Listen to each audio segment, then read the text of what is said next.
Central government to prescribe accounting standards. क्या prescribe करेंगे? Accounting standard. कौन से सेक्शन में प्रिस्क्राइब करेंगे? Under section 133।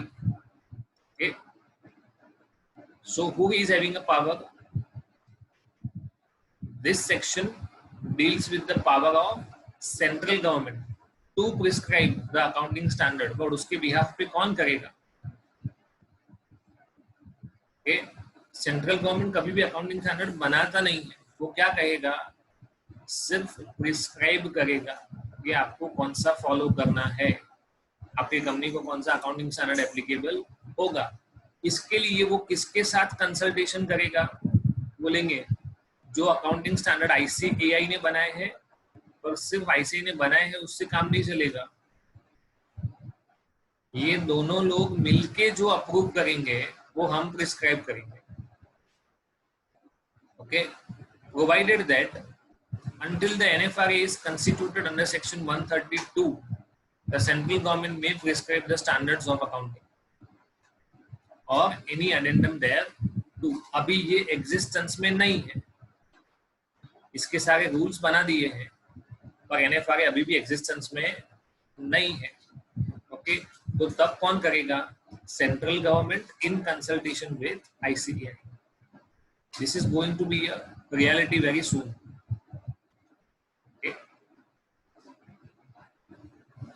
Section 134 financial statement और बोर्ड्स रिपोर्ट। तो सेक्शन 134 किस चीज के साथ डील करता है? इन दो चीजों के साथ, फाइनेंशियल स्टेटमेंट के साथ और बोर्ड रिपोर्ट के साथ। हमने आगे एक सेक्शन में पढ़ा था कि अगर हम रीओपनिंग या रिकास्टिंग करना चाहते हैं फाइनेंशियल स्टेटमेंट या बोर्ड रिपोर्ट को, तो it must be done as per section 134। हर एक फाइनेंशियल स्टेटमेंट के साथ क्या अटैच होना चाहिए? Auditor's report. उसके साथ दूसरा क्या अटैच होना चाहिए? Board report. Okay, including directors responsibility statement.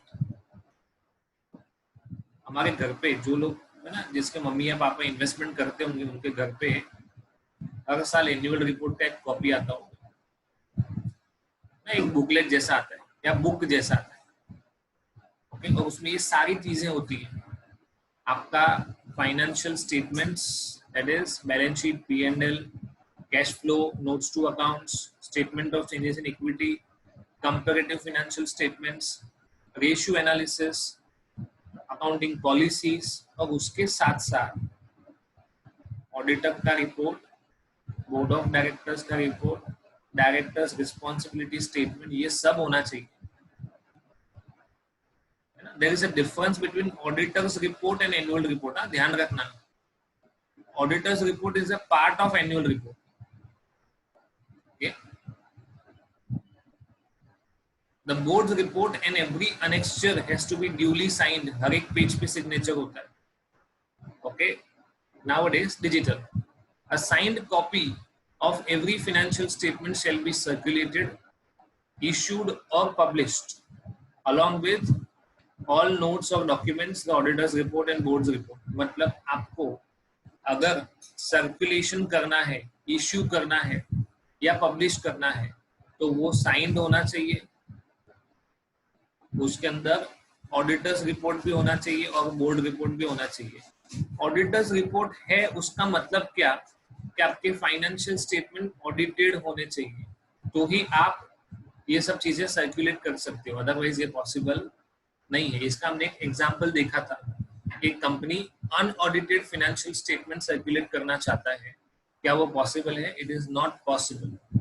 Section 134 ये मैंडेट करता है कि अगर आपको फाइनेंशियल स्टेटमेंट को सर्कुलेट करना है तो कंपल्सरी क्या करना पड़ेगा? ऑडिटेड करना पड़ेगा। ये बहुत इंपॉर्टेंट है। Again, authentication of financial statements. Authentication का मतलब सिंपल है, इसके ऊपर आपका सिग्नेचर होना चाहिए। किसका सिग्नेचर होना चाहिए?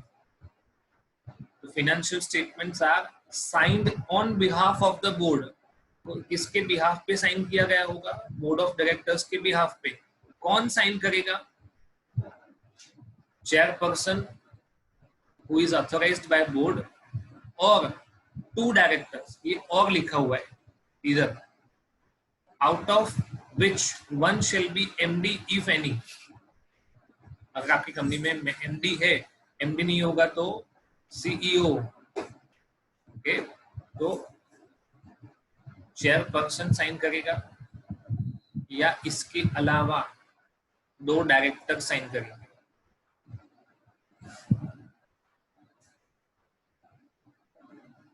Of which one shall be an MD if any. अगर आपकी कंपनी में एमडी है तो उसको साइन करना पड़ेगा। ओके, उसके साथ साथ सीईओ का सिग्नेचर होना चाहिए। CEO is equal to MD, मतलब कंपनी में या तो एमडी होगा या सीईओ होगा, दोनों पॉसिबल नहीं है। Okay, chief financial officer CFO and company secretary, ये तो कंपलसरी है, होना ही चाहिए ऑलवेज। ओके, तो आप किसी भी कंपनी के फाइनेंशियल स्टेटमेंट देखोगे तो उस पे मिनिमम 4 साइन होती है, मिनिमम 4, ज्यादा होगी पर कम नहीं होगी। ओके, इसके साथ साथ फाइनेंशियल स्टेटमेंट पे इन लोगों का साइन होगा, बट फाइनेंशियल स्टेटमेंट के बाद ऑडिटर का भी सिग्नेचर होगा ऑडिट रिपोर्ट में। The financial statement including CFS shall be approved। देखो ये वर्ड बहुत इंपॉर्टेंट है, मैंने कल आपको सिखाया था अप्रूव्ड क्या होता है और अडॉप्टेड क्या होता है। So approved is done in the board meeting, adopted is done in the annual general meeting. So it shall be approved by the BOD before they are signed on behalf of the board, at least by the chairperson where he is authorized, or by 2 directors, out of which one shall be MD and CEO if he is a director in the company, CFO company secretary wherever they are appointed। Mostly companies में होता है CS। ये था normal companies की बात, public limited. In the case of 1-person company, only one director will be signing the same। Okay? The auditor's report shall be attached। ये हम बार बार पढ़ रहे हैं। उसके साथ क्या होना चाहिए? जब भी आप इसको इश्यू करना चाहते हो, सर्कुलेट या पब्लिश करना चाहते हो, तो नोट्स के साथ ऑडिटर्स का रिपोर्ट होना चाहिए, बोर्ड रिपोर्ट होना चाहिए। इसका इम्प्लाइड मीनिंग क्या है? ऑडिटेड फाइनेंशियल स्टेटमेंट होने चाहिए।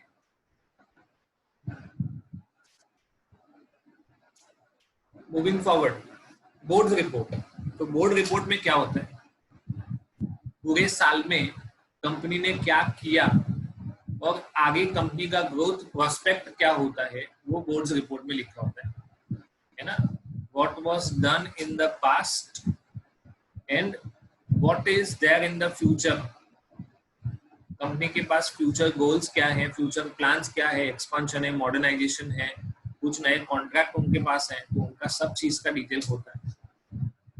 Okay, according to rule 8, the board's report shall be prepared based on the stand-alone financial statement। okay, board report का मेजर पार्ट किसके ऊपर होना चाहिए? Stand alone financial statement individual company का, but at the same time वो subsidiary का सिर्फ highlight दे सकते हैं। ऐसा क्यों है? बिकॉज सब्सिडरी ने अपना खुद का फाइनेंशियल स्टेटमेंट बनाया होगा, है ना। इसके फाइनेंशियल स्टेटमेंट होल्डिंग के साथ मर्ज हुए होंगे, वो एक बात है, उसको कंसोलिडेशन बोला जाएगा। बट सब्सिडरी का अपना खुद का भी फाइनेंशियल स्टेटमेंट्स होगा, एनुअल रिपोर्ट होगा, ऑडिट रिपोर्ट होगा, तो उसमें उसका सेपरेट बोर्ड रिपोर्ट होता है। ओके, तो हमें उसके बारे में डिटेल में जाने की जरूरत नहीं है, हम सिर्फ उसका हाईलाइट देंगे। It will only give highlight of subsidiary, associate और joint venture. Okay, there shall be attached to the statements laid before a company in general meeting। AGM में आप जो भी फाइनेंशियल स्टेटमेंट ले डाउन करने वाले हो, okay, उसमें क्या क्या होना चाहिए? देखो, बोर्ड ऑफ डायरेक्टर्स में क्या इंफॉर्मेशन होना चाहिए, ये सारी चीजें, एवरीथिंग। ये बहुत लेंदी होता है। Okay, you can see company ने क्या डिविडेंड दिया, इंडिपेंडेंट डायरेक्टर का क्या कहना है, क्या कोई फ्रॉड पकड़ा गया, डायरेक्टर्स क्या, किसने नहीं,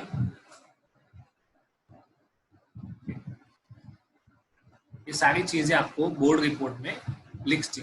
ओके, लिस्टेड और अदर पब्लिक कंपनीज जिसका पेड अप कैपिटल 25 करोड़ या उससे ज्यादा है shall contain statement indicating the manner in which format of evaluation of performance of the board, its committees and of individual director has been made. Format of evaluation of performance, इसका ये मतलब होगा कि आप एग्जाम देते हो, school में exam देते थे, आपका मार्कशीट आता था। ओके, इसमें हर चीज के बारे में डिटेल होना चाहिए कि आपका एकेडमिक परफॉर्मेंस कैसा है और बिहेवियर के पॉइंट ऑफ व्यू से आपका परफॉर्मेंस कैसा है, ये उसके पैरामीटर होते थे। ये स्कूल आपको इन सारे बेसिस पे जज करता था। Maybe sports can be an added thing हो सकता है, अदर को करिकुलर एक्टिविटीज। तो these are all parameters for judgement of a student. ऐसा ही कमिटी ने कैसा परफॉर्म किया, बोर्ड ने कैसा परफॉर्म किया, हर एक इंडिविजुअल डायरेक्टर ने कैसा परफॉर्म किया है, उनका आपने इवैल्यूएशन किया है, तो वो भी लिखना पड़ेगा, किसका कैसा परफॉर्मेंस है। ये सारी चीजें हमने जो ऊपर पढ़ी थी वो यही की यही है। यू कैन सी जो चार्ट के फॉर्म में था ना वही इधर लिखा हुआ है। ये बहुत इंपॉर्टेंट है, आपको पढ़ना है। इसमें मैं आपको ये वाला पॉइंट, ये वाला पॉइंट और ये वाला, इसको ध्यान से पढ़ना।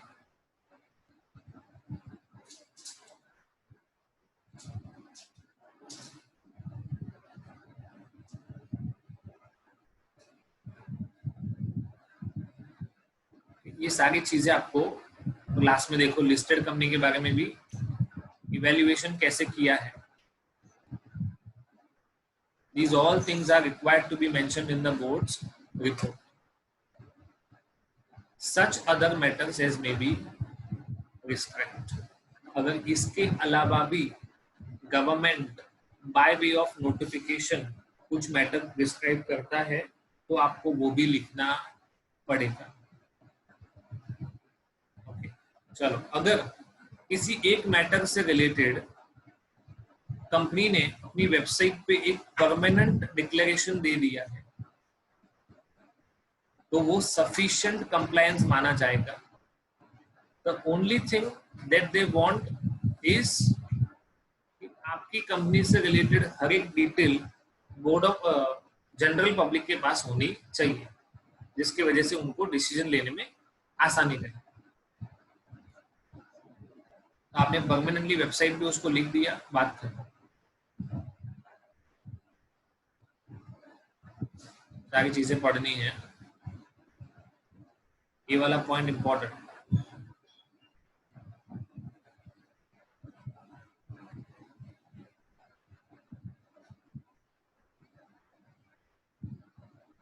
Okay, non applicability of rule 8 of companies accounts rules 2014। तो अभी तक हमने जो पढ़ा था वो रूल 8 था कि आपको क्या क्या लिखना पड़ेगा, है ना, कौन सी चीजें लिखनी पड़ेगी, सब्सिडरी का क्या, अपना खुद का क्या, है ना, कौन अपॉइंट हुआ, कौन रिजाइन हुआ, ऑडिटर के रेम्यूनरेशन के बारे में, डायरेक्टर के रेम्यूनरेशन के बारे में, कोई फ्रॉड पकड़ा गया तो ये सारी चीजें आपको बोर्ड रिपोर्ट में लिखनी है। पर ये प्रोविजन ओपीसी या स्मॉल कंपनी को एप्लीकेबल नहीं होंगे। These all provisions are not applicable to an OPC or a small company. Okay?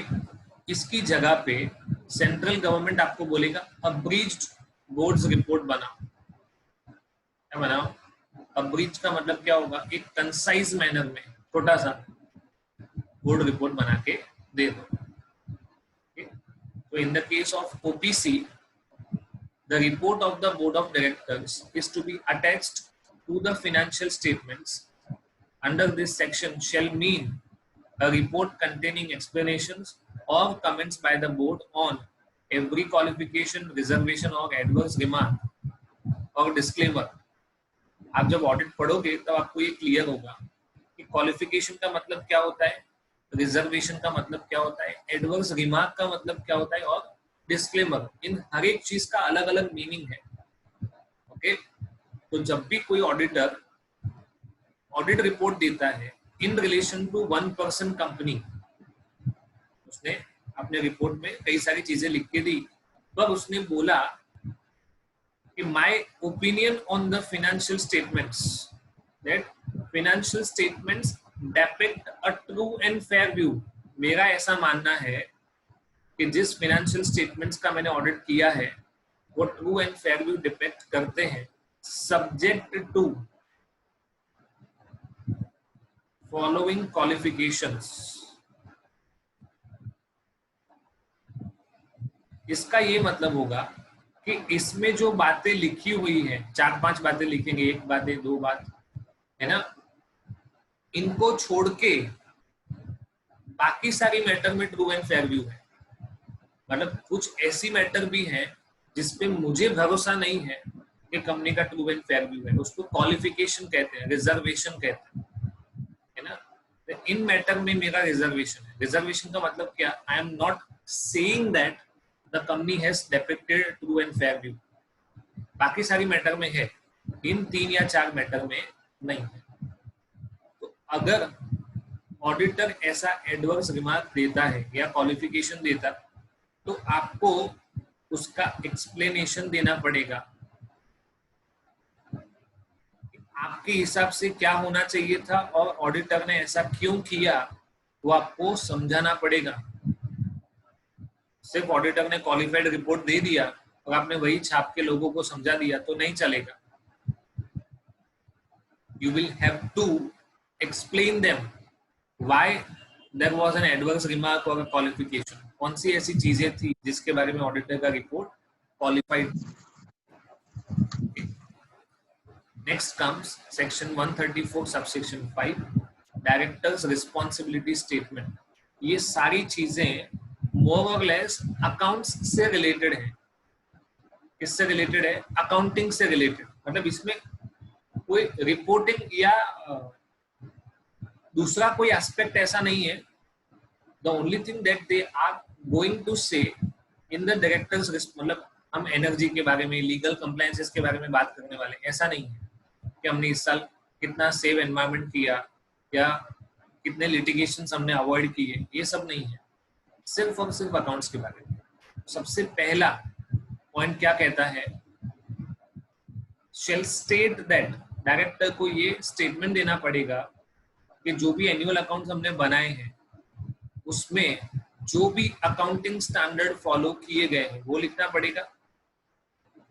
और जहां जहां पे आपका डिपार्चर था, मतलब लिखा कुछ और है, आपने कुछ और किया है, तो वो भी आपको शो करना पड़ेगा कि अकाउंटिंग स्टैंडर्ड में ये लिखा हुआ है पर हमने वो नहीं फॉलो किया, हमने कुछ और फॉलो किया है क्योंकि हमारा नेचर ऑफ बिजनेस अलग है.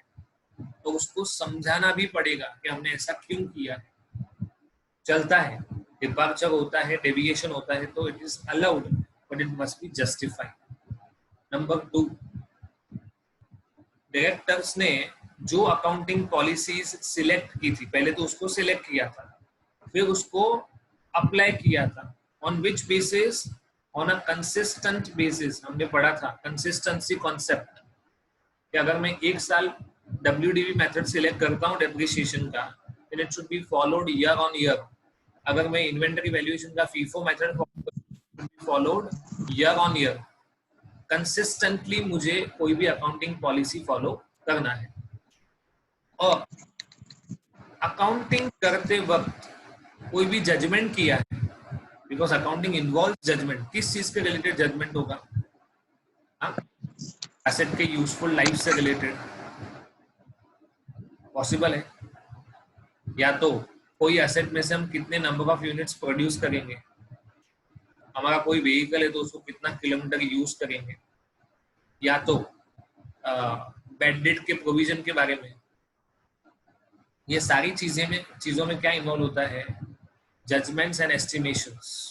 इसीलिए हम हमेशा बोलते हैं कि अकाउंटिंग कभी भी फुल प्रूफ हो ही नहीं सकता है, वो पॉसिबल ही नहीं है ना। उसमें थोड़ा सा एरर का चांसेस होता है, थोड़ा सा इनएक्यूरेसी का चांसेस होता ही है, क्योंकि हम अकाउंटिंग करते वक्त कुछ जजमेंट और एस्टिमेशंस करते हैं। बट आपको ये प्रूव करना पड़ेगा कि जो भी जजमेंट्स या एस्टिमेशंस आपने किए हैं वो रीजनेबल है और एक प्रूडेंट बेसिस पे किए गए, लॉजिकल बेसिस होना चाहिए, so that it gives a true and fair view of the state of affairs of business. Okay, the directors have taken proper and sufficient care for maintenance of accounting records in accordance with the act. कितने साल करना पड़ेगा, 8 साल।